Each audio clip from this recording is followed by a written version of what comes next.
The Michaela sisters have this song called, I think it's called Vinyl.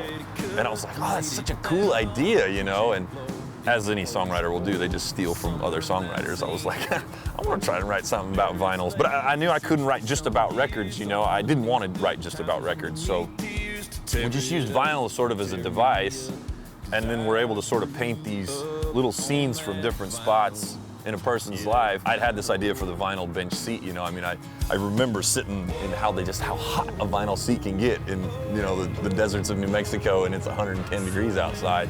Greg Becker, this was actually the first song Greg and I wrote. He had this idea. He was like, well, what if we did a vinyl floor, like your grandma's floor, you know? And I was like, that's perfect, man. We can go from the floor, from being a kid, to that vinyl seat, riding around, you know, with your dad, and then later driving around with your girlfriend or whatever, and then being an adult, you know. And for me personally, how I still just love to put a record on and just hear the hiss and the pop and those old records that I listened to, you know, that my dad taught me how to listen to when I was a kid. It's really one of my favorite songs on the record.